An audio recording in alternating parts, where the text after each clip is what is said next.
Welcome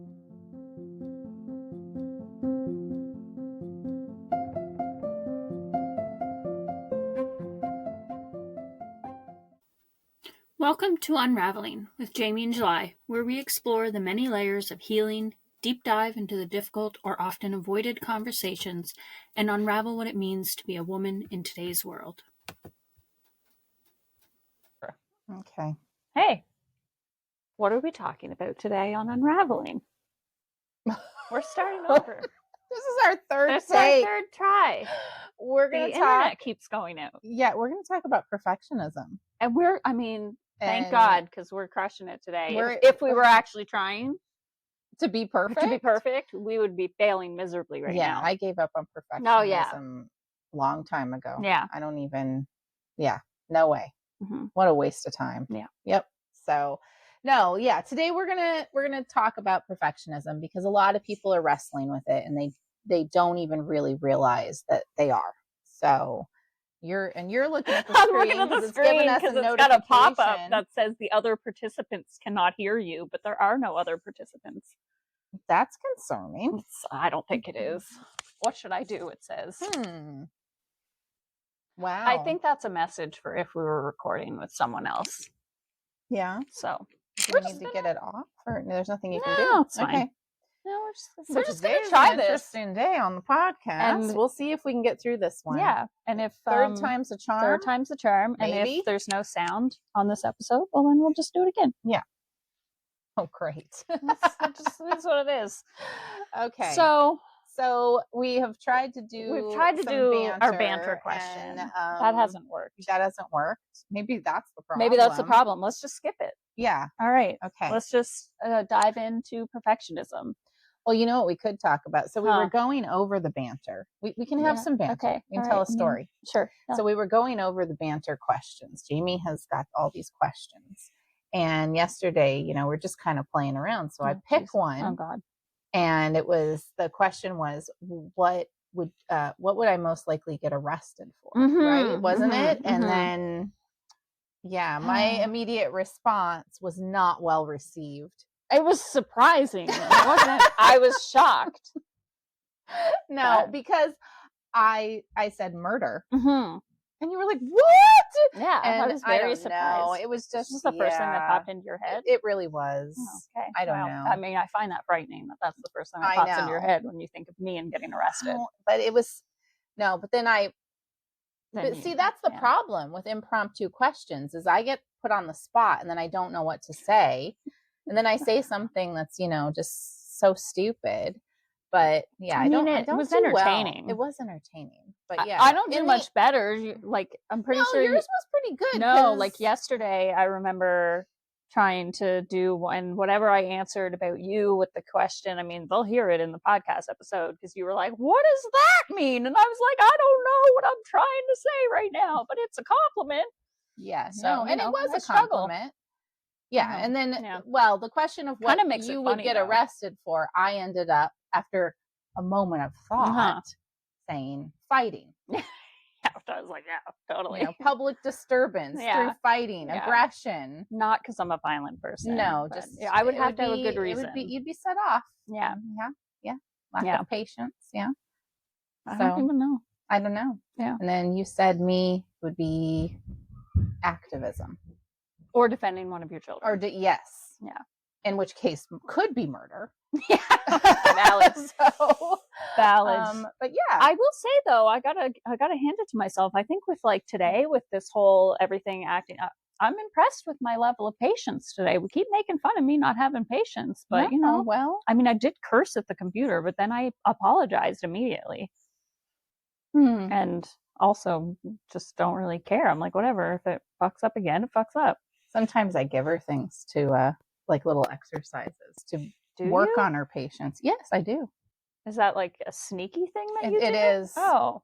It is. Oh. You've come a long way. Thanks. This one tricks me into becoming a better person. Not a better person. You're an amazing person. Just working on your patience. Yeah. That's all. Wow. Okay. We're going to talk about this some more after because I want to know what some of these sneaky things are. I wouldn't even be able to remember because they're that I sneaky. know you did tell me one time and I was like, it was like I was about to ask, and then I was like, I realized what you did, and I was like, oh, I see what you've done here. Okay, all right, that was very clever. So now we'll get okay. into So the yes, topic into of perfectionism. So, Which yeah. Okay. So for anyone listening who might not know what perfectionism is, can you explain it to us briefly? well, I'm just going to say it's not about high standards. Okay. So it's not necessarily what you think it is. It doesn't always present as like, oh, that person has an issue with perfectionism. I think it's quite a tricky one. It's not like easily seen as like, oh, like someone who's like, say, really high strung or something, I guess, for like a term to use, I guess. Yeah. So it's about control, and it's about keeping, us too afraid to take up space. Like perfectionism is something that has actually been promoted within our society in this like light, subtle undertone way. And we don't even really realize it. So a lot of us suffer from it, men and women. Yeah. So yeah, it makes us afraid to take up space and too exhausted to challenge the system and too focused on fixing ourselves to realize that we were never broken. Like, so we're just, we're so consumed with this concept of fixing ourselves that we can't even see that we were perfectly fine and worthy and complete as we were. So yeah. And some ways it shows up is like overachieving and never feeling satisfied. I mean, that's a real issue in our society. That's like constantly chasing that next goal, thinking that's going to make you feel fulfilled and happy. And how many people are suffering from burnout? Yeah. Hello. It's coming from perfectionism for sure. It's playing into absolutely. it. Then there's the others that there's procrastination and avoidance. So that's like the opposite end of things. And yet still perfectionism is often coming into play there because you're so afraid of failure that you don't even do anything. So you're procrastinating. And people pleasing. Can we just like okay. So people pleasing is a big one. Like and I think so many of us suffer with that. So many. It's definitely something that's been conditioned into women for sure. Yeah. And then there's shame and self-criticism comes along with perfectionism as well. So like if you're constantly criticizing yourself and if you're carrying a lot of shame, there's a good chance you could be struggling with perfectionism. That's just deeply ingrained within. So yeah. Ugh. So have you personally struggled with any of those examples? Or, well, we already know one for sure. We both did. Or we're like, oh, yeah. Did certain ones jump out at you? Yeah. No, not a bit. Oh my gosh. I think yes, all of them except for the overachieving one, because I think I was more of the procrastination and avoidance person. See, and I honestly can say I've done procrastination and avoidance for sure. I've tried to overachieve. Yeah. I've done both sides of that. Like, I guess, I have in ways. I guess I didn't think about it in the way. Like, I would do that, say, at a job. For sure. Where I would, like, give it 110% for no reason. Or overachieving at something you feel really confident about, but then procrastinating at something you're iffy about because you're afraid of failure, for sure. Yeah. I would say my biggest one is the people pleasing. Yeah. I don't know. I feel like I have a tie between like people pleasing and probably the self-criticism and shame, I would say would be my toughest one. Okay. Yeah. And mine would be the overachieving and then the people pleasing and like, over-explaining. Oh, yeah, over-explaining. It's like, like I've struggled with them all. I still struggle with some of them to this day, or like they come up, right? And especially when you're moving into like, I find like pushing yourself to actually do new things. Like I find like even with, our journey with business, I've definitely noticed myself having the procrastination and avoidance come up when I feel overwhelmed. I'm trying something new and I feel overwhelmed and like, I will feel myself trying to kind of like procrastinate and put things off because I'm feeling overwhelmed, which is silly because if you actually do it, then you don't feel overwhelmed anymore. Like, you just have to figure out what works for you. Yeah. So, yeah. No. And I mean, it's so ingrained in us. Yeah. And we're going to get into that as we go absolutely. along here, because it is systematic for sure. Yeah. So when did you first hear about perfectionism or realize that it was something that you struggled with? Well, that's an interesting one for me, because believe it or not, I remember this moment when I'm trying to think of how old I was when I was a kid, and I had this teacher. She was a sewing teacher. Maybe I could have been as young as 9. It's 9 or 11. And we worked on this project, and I'm very good at sewing, as you know, and I had been sewing since I was really little, and I wanted to sew more than anything when I was a kid. Like, it was weird. It was a bizarre, like 5 years old asking for a sewing machine. Right. So, anyhow, I take a sewing class. It's the first ever sewing class. So it must have been 9. And I made the project, and then I was finished before the other kids, and I'm going to move on to the next project. But the teacher is watching me, and I don't know what sparked it in her. I will say my project was different than the other kids. It was much more ambitious. Okay. Yeah. And she pulls me aside and she says, July, do you know, that's perfect, honey. That's perfect. That's what she said. Because I was like, look at it. Do you think, like, is it good? Right. She says, yes, it is perfect. But perfectionism isn't always a good thing. It's okay for things to not be perfect. And it stuck with me. There are very few things that teachers said in all my years of public schooling that stuck with me. That one did.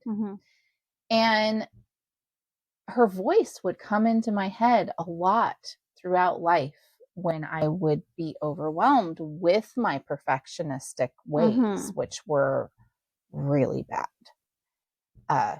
Huge anxiety around all of it, trying to be perfect and please everyone and do everything perfect, and seeking that praise and that approval. And it wasn't until, I don't know, maybe it was within the last 10 years that I actually realized that perfectionism is like a legitimate problem mentally. Like, it can really, it's something that you need to face and challenge, and it can hold you back from so much in life and cause anxiety and a slew of other issues. So that's my, it's like, I knew early on that there was something, but was I addressing it? I mean, there were no tools to tell you how to. Yeah. Right? Yeah. What about you?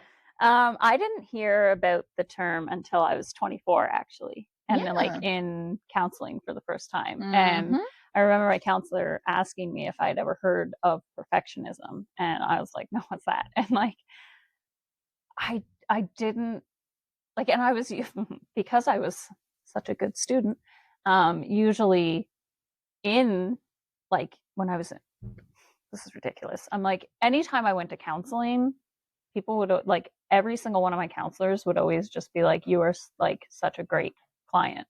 Because, and I'm thinking about it now and I'm like, oh my God, that's actually part of perfectionism too. But also because I actually, like, I would actually do the work that they gave me. Right. But I would do it because I wanted to, obviously, I wasn't just there to, like, not improve upon myself. But now that I think about it, I'm like, oh my God, that was actually part of your perfectionism too, because you're like, got to be a good student. But anyway, this was actually one of the times, because this was like the first time I was in counseling, and she brought it up and asked me if I had ever heard of it. And I was like, no. And I think it was like actually one of the things that I never actually looked into at the time. Like, usually I would go home and like research things and find out about them and whatnot. And I didn't with this. I think I was actually like a little bit pissed off about it, because I was like, that makes no sense. And like, that's just like a dumb thing. And I don't have that. And yeah, so I don't think I really ever So that was the first time I heard about it when I was like 24. So that would be like over 10 years ago now. And I don't think I really started to actually like think about it and or like work on it until like the last few years when I kind of really started moving through my own healing journey.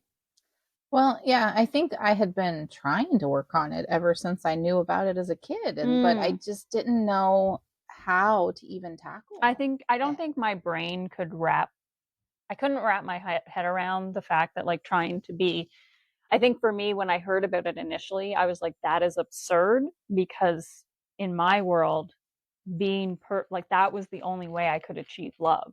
So like for someone to tell me that like this was a thing that I was doing that was actually wrong, or not wrong, but like was actually harmful and not something I had to do. I was like, you are crazy, because that is the only way I get love and acceptance, and that is survival. Exactly. So I have to be perfect. I have to do everything. Yeah, no, that. So I think that's why initially I didn't even look into it, because I was just like, that is crazy. And that's not a thing. That is not a thing. That is not a thing. Yeah, exactly. Yeah. Like this is a survival mechanism for me. I 100% know what you mean. Yep. Same.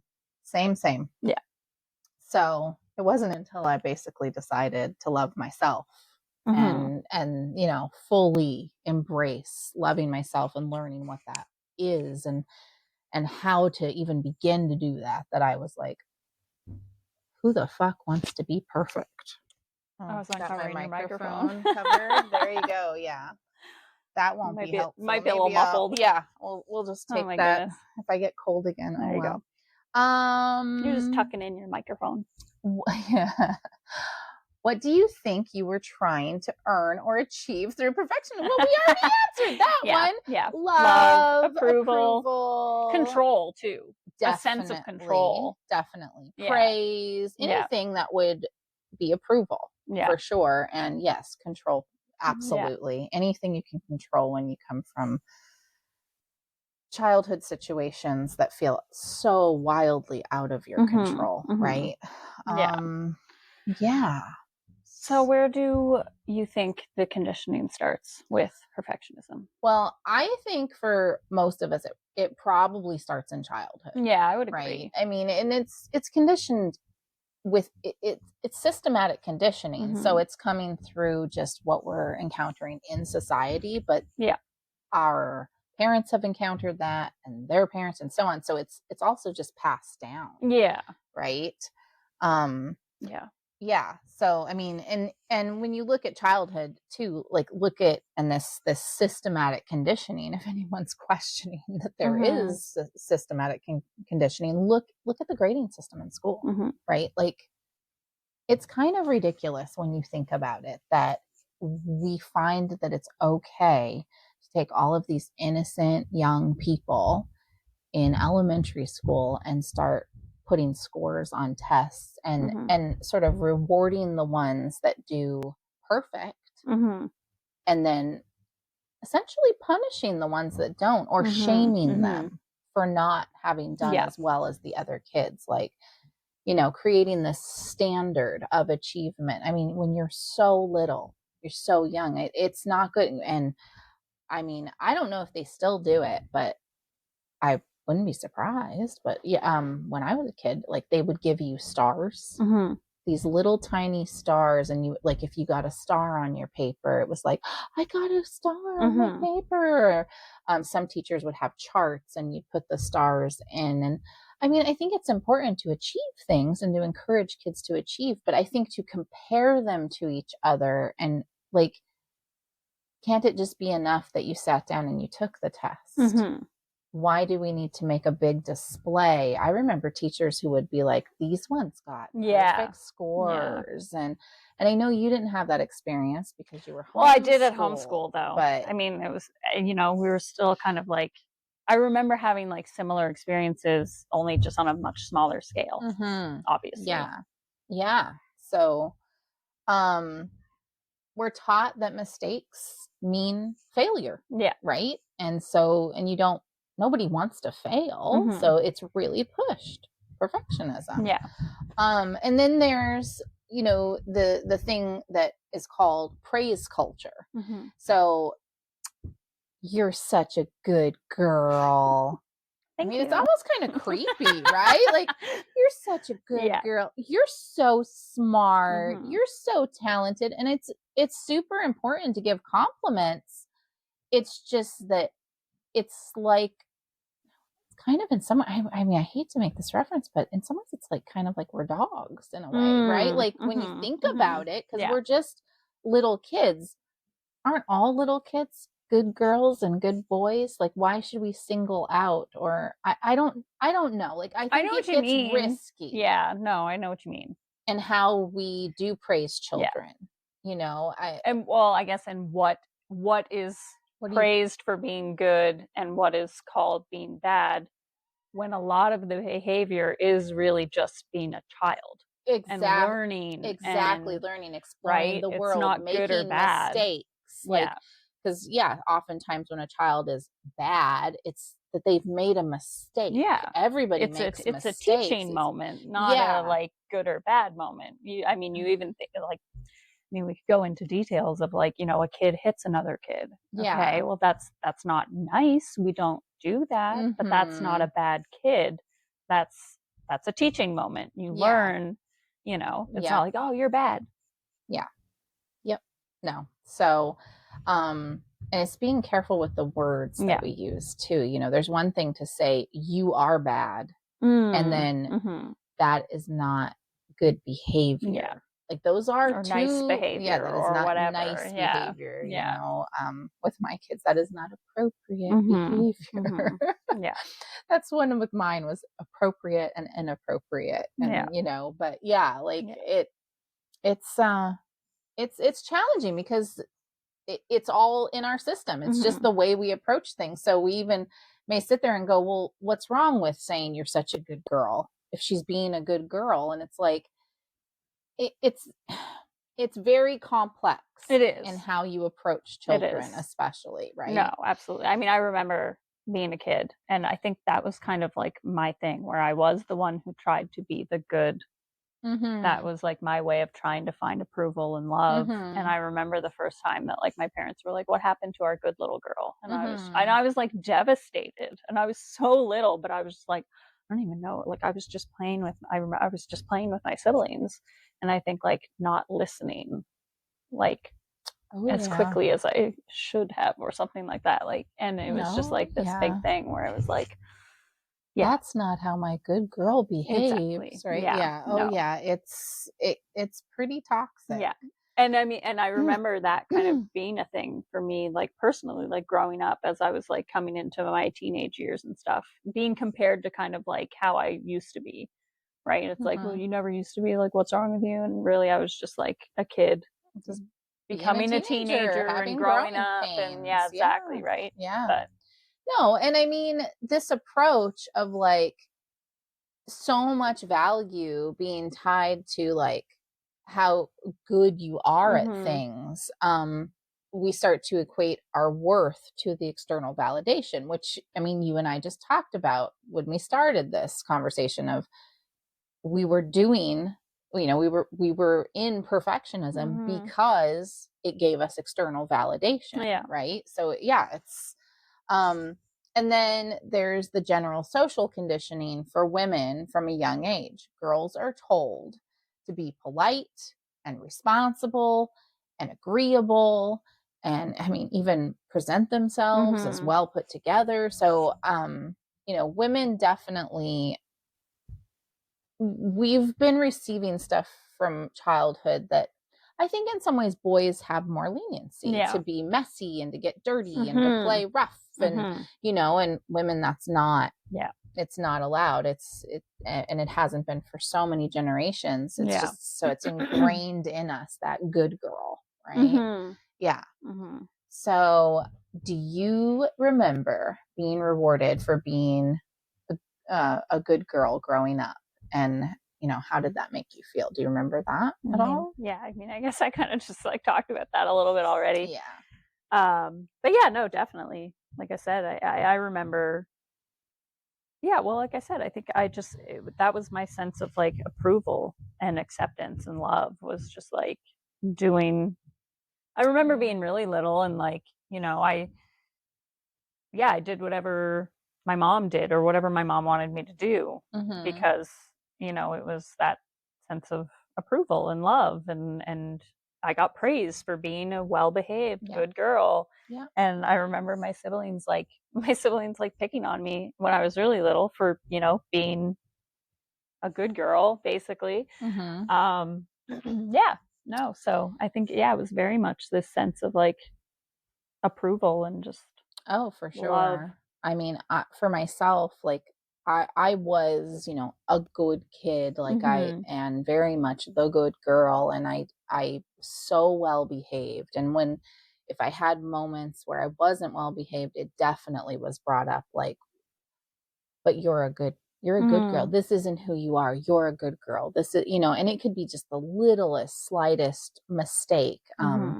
I had perfect grades. I was, the kid in school that teachers really seemed to like a lot. I was teacher's pet a lot of the time. And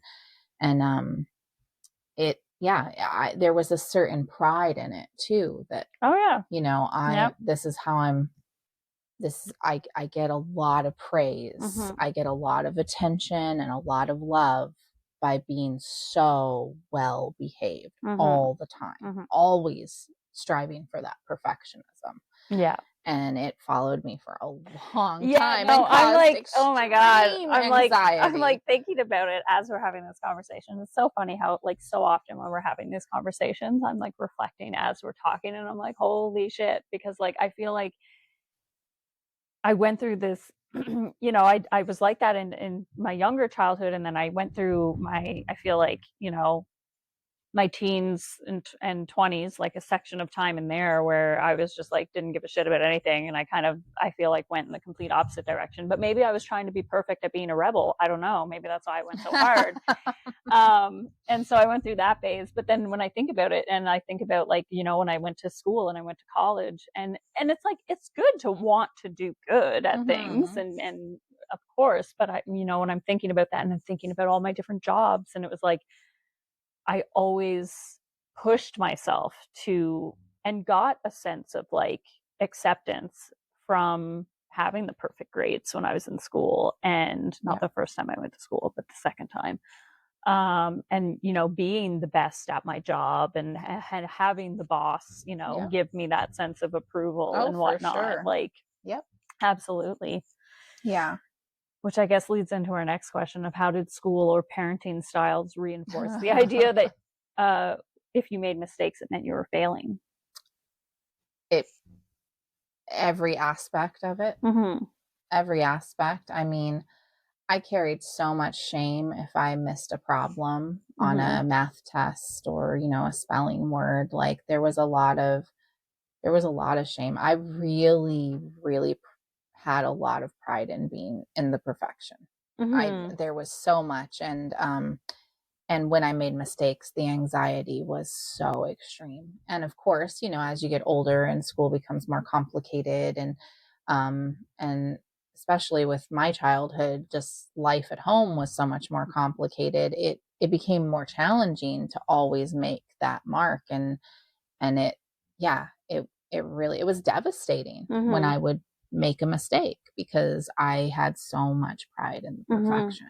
Yeah. And within the parenting, I mean, it was kind of wild. My parents were.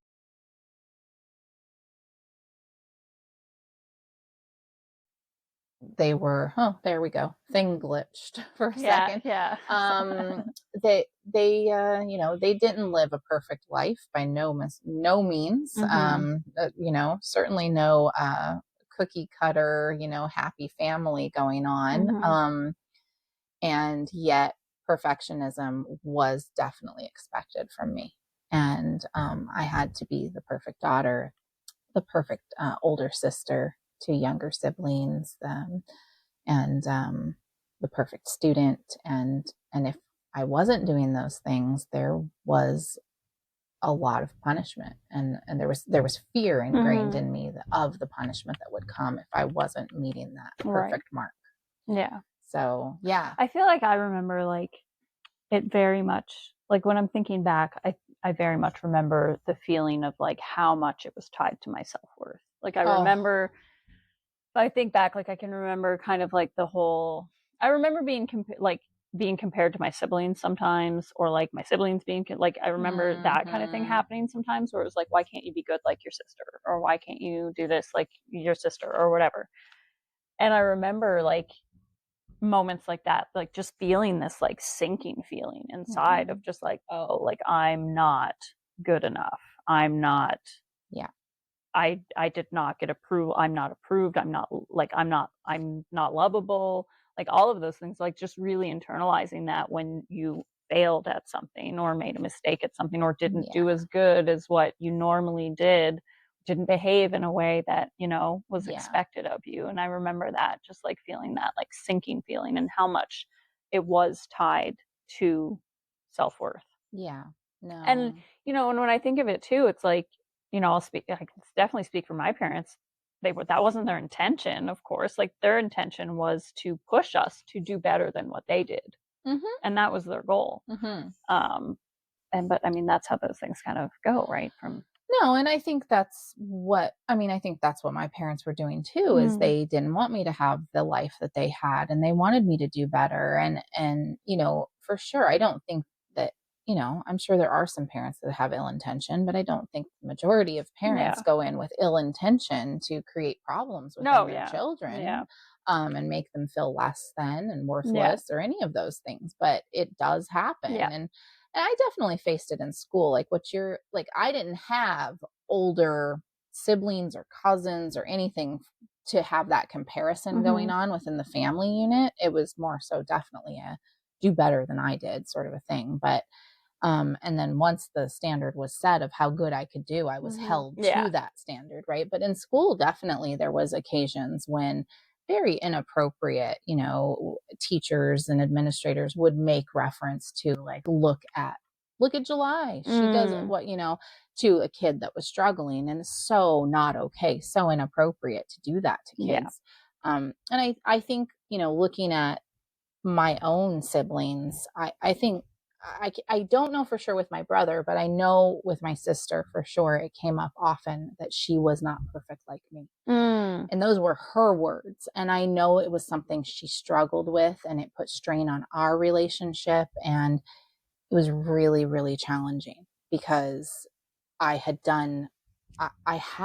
always been one to strive for perfection, and took so much pride in it.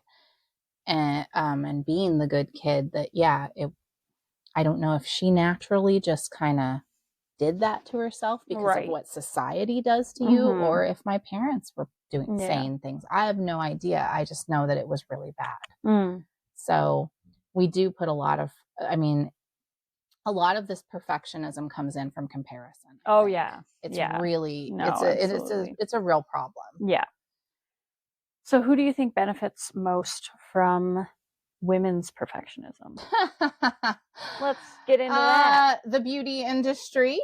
I mean, hell, they don't want you to think you're perfect, so they want you to keep striving for that perfectionism, because if you realized how perfect you are and how worthy you are just as you are, billion-dollar industries would cease to exist, right?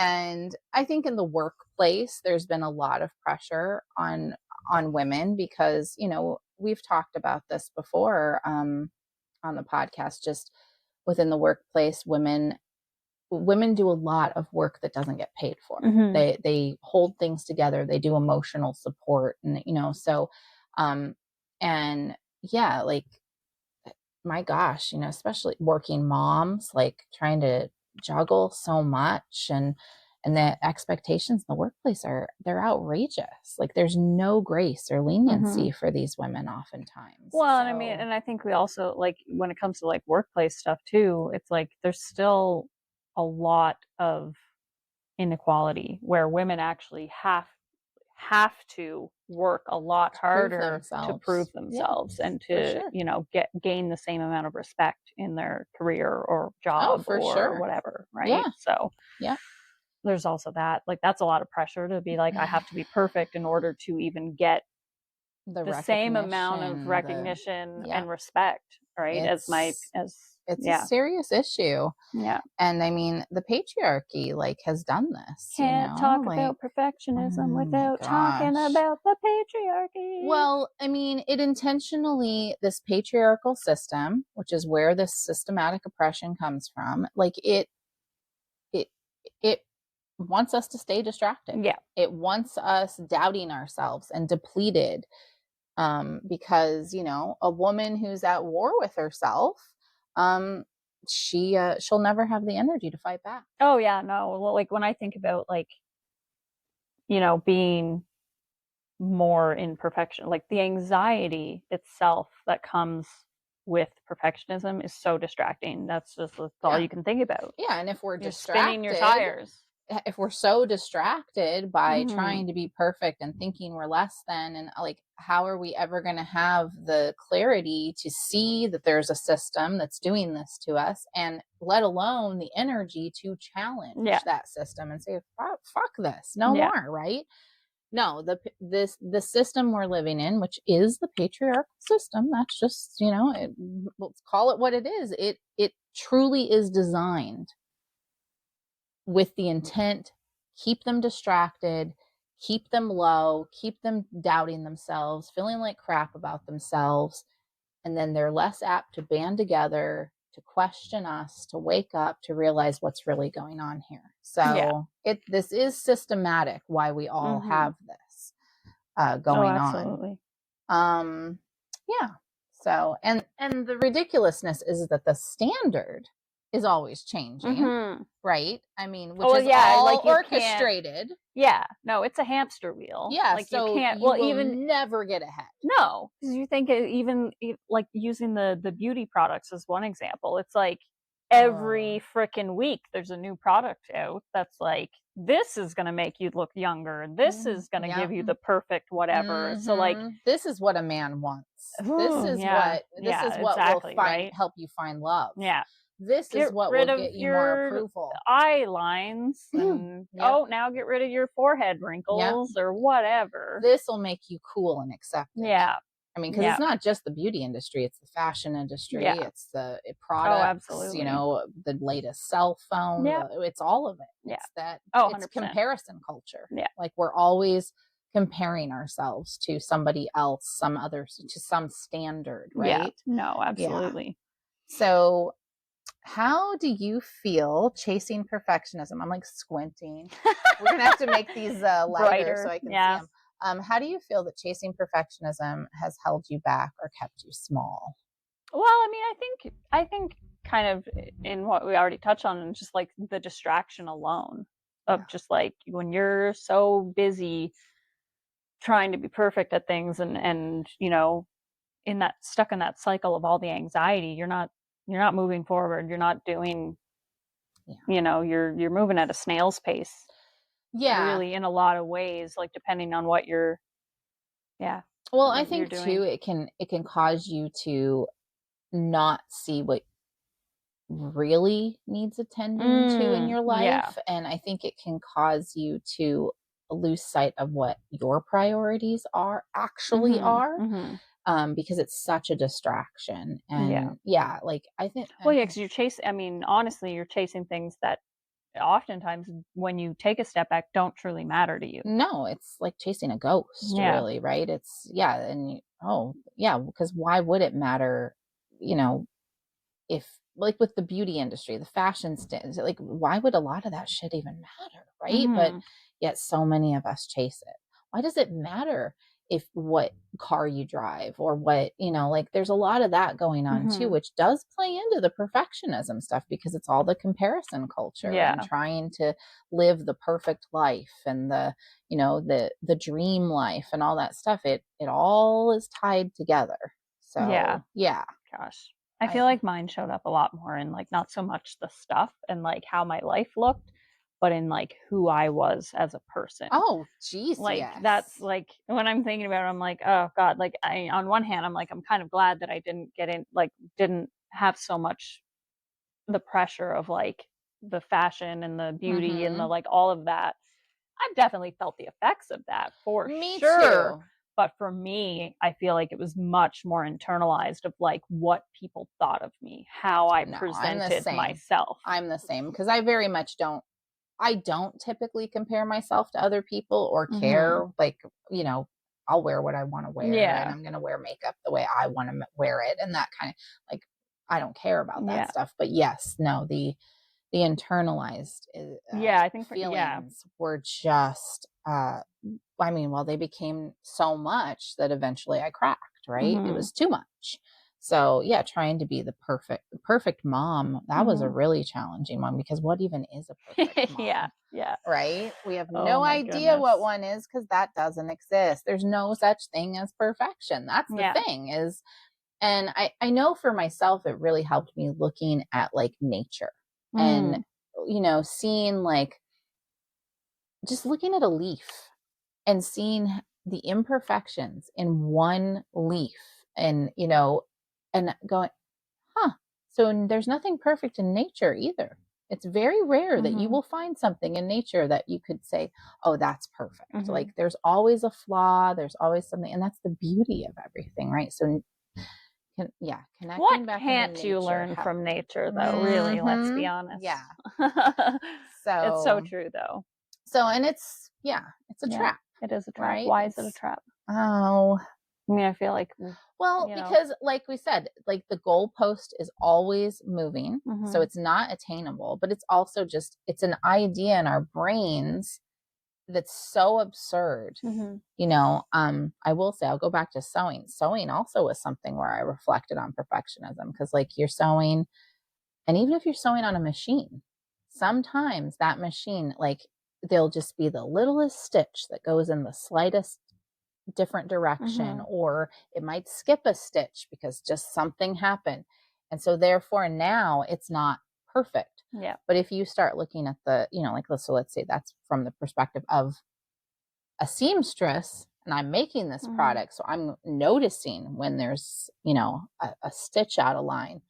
But when you go and you buy a product, there's also stitches out of line because it's impossible to create anything that is perfect. It's just, it's not realistic. Right. So it's very much a trap because it's not attainable. Yeah. Yeah. So like trying to reach for it is the trap. Absolutely. Yeah. And even when we do everything right, when we're suffering in this state of perfectionism, it's never going to feel like enough. No. Right. So yeah. So, yeah, I've got a little thing. The truth is, perfectionism isn't just a bad habit, it's a cage. It does feel like a prison when and especially once you come out of it and you step back and you look, you're like, ooh, thank God I'm out of that. I mean, I remember I used to just always, I just want to let go. I just want to let go. I just want to, like, that was my thing. Like, you know, in that desperation of knowing I needed healing and wanting healing, not understand what this letting go was. And part of the letting go was letting go of perfectionism for sure. Yeah. So is it just my like mind? I don't know. Like, was perfectionism actually like added to the like diagnostic book as like an anxiety disorder? Yep. Okay. Yeah. That's what I thought. Yeah.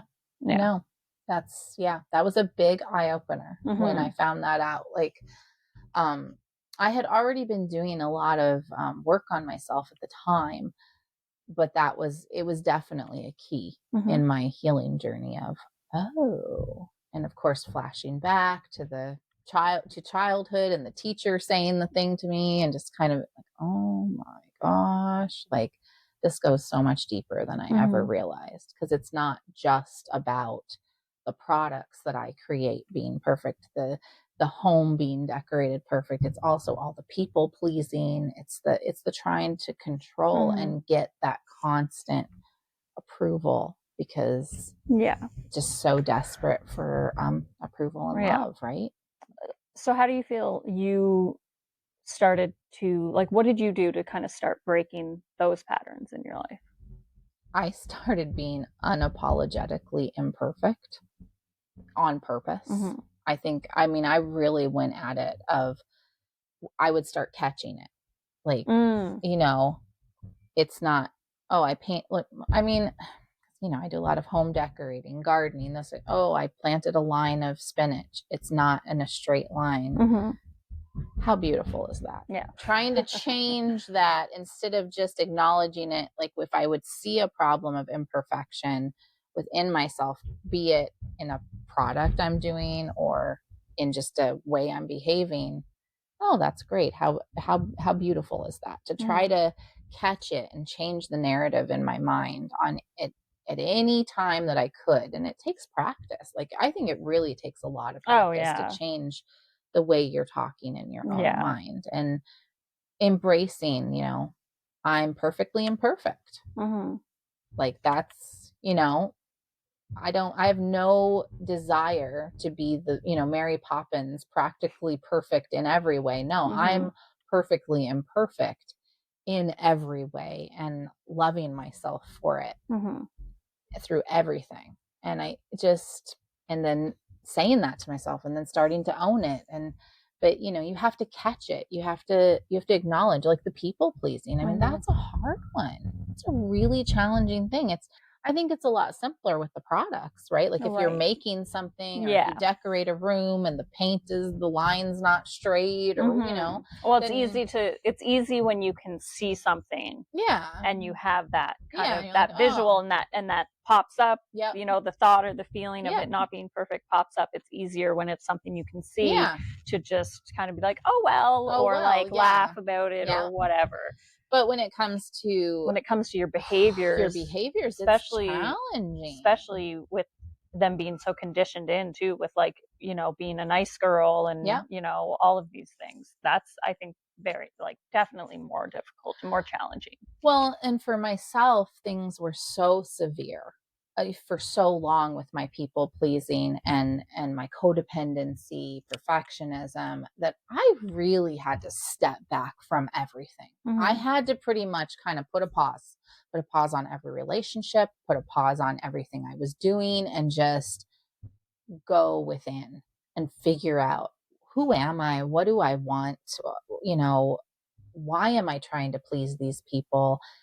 And learning to love myself. I mean, that's really the biggest thing, is going, I don't need other people's approval.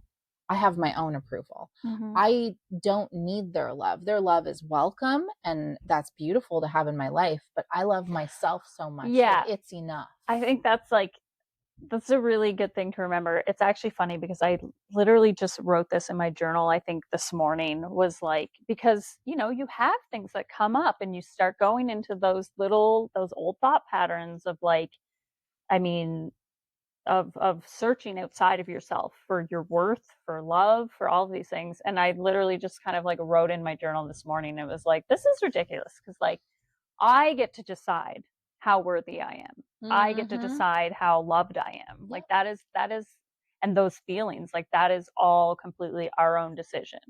You can have all kinds of crazy shit going through your brain, but it is absolutely your choice of how worthy you are. 100%. It doesn't matter what anyone else thinks of you. No.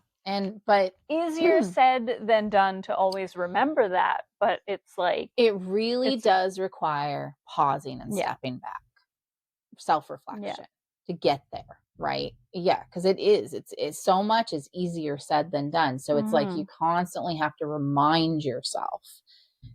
Mantras, some people say they don't work, but they can work if you actually aren't just saying them, but you're spending time like focusing in on them and integrating them into your life, right? But you have to pause. You have to get to know you and find self-approval. Right? Like, and it's challenging in this world. It's really challenging because the world tells you to not approve of yourself, to dislike yourself, to strive for approval. And that's where perfectionism comes in as a problem, right? Yeah. Like, you don't need other people's approval. It's great to feel included within a community and all that, but that, I think we've drifted so far from community that we somehow think that's how we gain it, is through other people's approval, but that's not real. It's so much more complex than that, right? But our communities have been broken down, and I think that's where a lot of these deep wounds come in. Is we're lost. As a society, we're so lost in this generational conditioning we've all been through. Well, like with the conditioning, it's like, because we continue to kind of poke at each other's wounds without even realizing, really. Like, even in our best intentions. Absolutely. Until we really start to, pause and even think about the things we're saying. And that takes time. That's a lifelong journey, really, of recognizing different things that you're saying that you're like, oh wait, that's playing into this, right? And I'm actually continuing that conditioning by saying this, or I don't even know how much my own language has changed since, it's like, I think about, the old version of myself that was so stuck in that anxiety riddled state, that unhealthy state, just consumed by perfectionism, people pleasing, codependency. I don't even really recognize her, but it has taken a long time and a lot of effort to get to where I am now. It's because self-love, it really all is self-love, and self-love is a lifetime journey. I feel like we're on this journey. We're trying to become essentially the perfect parents to ourselves. And I was just talking to my kids about this the other day, and it was like, and becoming a perfect parent is very challenging, because there's is no perfect parent, right? But like, you have this idea in your head of like, well, what kind of parent would I have wanted? What, and then you have, what kind of parent did I need as a child? And then you're having to learn, because that inner child, you're the same person as you were as a child. Actually, what happens with the conditioning, I believe, is that pieces are hidden of who we actually are through, we're weighted down by all the conditioning. But when you start to love yourself and parent yourself with that and unconditional self-love, patience, acceptance, that's when you start to break free from perfectionism and all the other multitude of things that we're carrying around. So, yeah. I was just thinking how interesting it is that, like, we talk about conditioning, and then you just said unconditional self-love, and I'm like, oh my God, all in the process of unconditioning.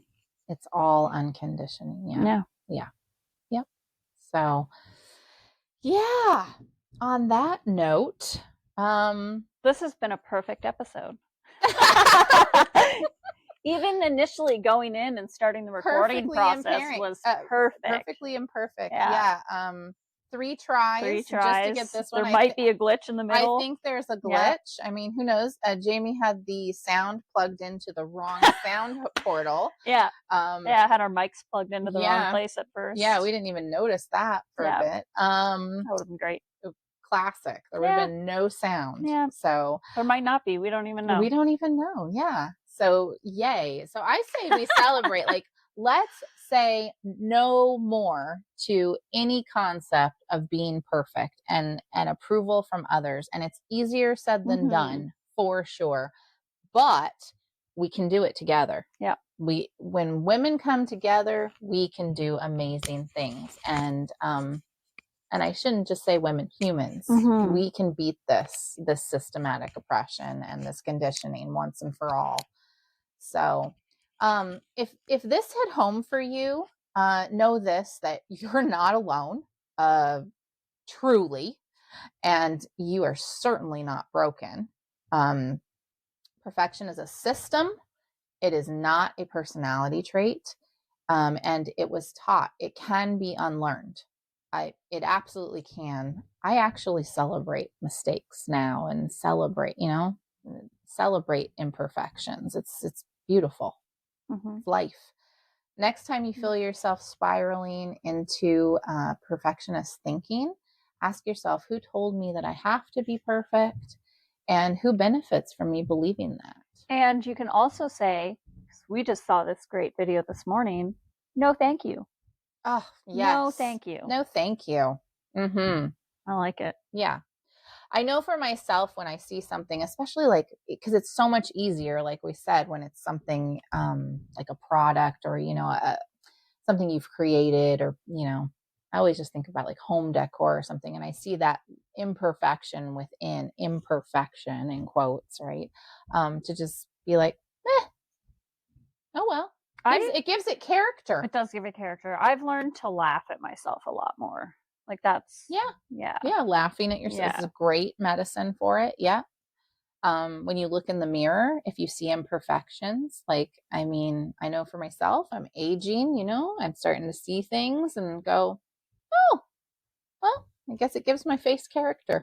That's cool. Oh, look at, I have wrinkles. Oh, how wise I look. It's just changing the way that you approach things, and it takes practice. Yeah. And I think having support of, strong sisterhood helps, and but yeah, learning to love yourself, absolute key.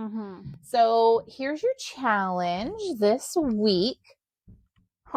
Disappoint someone. Not yourself, but just don't feel like you have to show up for something. We worry so much about disappointing others. Just don't worry about it. Let it go. Because to be honest, most of the time you're not going to know. No. Let something be unfinished and it be okay. I know that was a big one for me in my journey, is just like, because I used to stay up for hours and hours, like finishing something, because, I just couldn't go to bed until it was finished. I go to bed. I get some sleep now. Just say, fuck it to expectations that were never yours to carry. We don't have the right to put a bunch of expectations on other people, and they certainly don't have the right to put them on us. So, and we definitely shouldn't be picking up expectations from a system that has failed us. Yeah. So let yourself exist without the need to perform, and see how good it feels. See if you feel free.